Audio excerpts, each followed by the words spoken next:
আসসালামু আলাইকুম ভাই। ওয়ালাইকুম আসসালাম। একেডা আমার হালা জানে। একশের হালা হালা করো, খাওন খাও আল্লাহরা আল্লাহরা, কোন সময় ডাক দাও। ও, তোমার আফসোস যে তোমার খাওয়াই না। তা ঠিক আছে, আজকে খাওয়াম। এই যে পেদাবাড়ি কোন একটা রাওয়া লইছি, চাইলাম রাওয়াটার পালমু। তা তুমি যখন খাইতে চাইছো, তা রাওয়াটার আজকে কষা বুনা করমু, আর লগে স্বাক্ষর করা চাউলের পাতলা চড়া বানামু।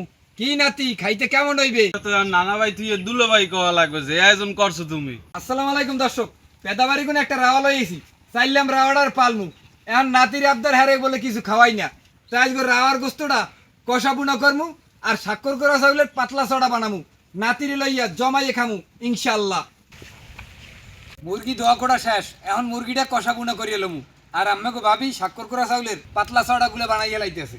মুরগি কষা বুনা করার পাইনে তেল, পেঁয়াজ বাটা, রসুন বাটা, আদা বাটা, জিরা বাটা, গোটা মশলা, ধনিয়ার গুঁড়া, হলুদের গুঁড়া, মরিচের গুঁড়া, স্বাদ মতো লবণ।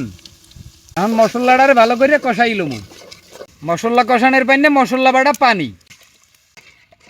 পাতলা চটা বানাবার পানি স্বাক্ষর করা চাল বাটতে লইছি। চটা বানাবার পানি গোলাটা গুলে লম, পরিমাণ মতো লবণ, এন অল্প অল্প পানি দিয়ে গোলাটা গুলে লইতে হইবে।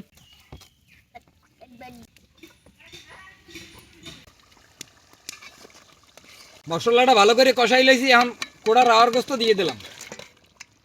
এখন গোস্তটা ভালো করে কষাই লমু।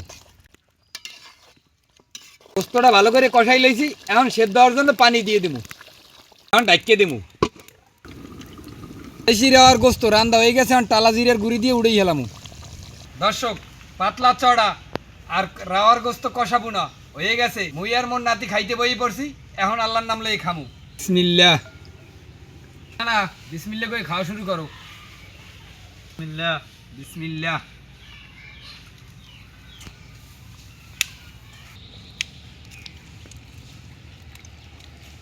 দর্শক, দেশি রাওয়ার গোস্ত জম্মের মজা। দর্শক, ও নানি, তোমার চড়ার ফাইক দিয়ে দিছি না, এত পাতলা চড়া।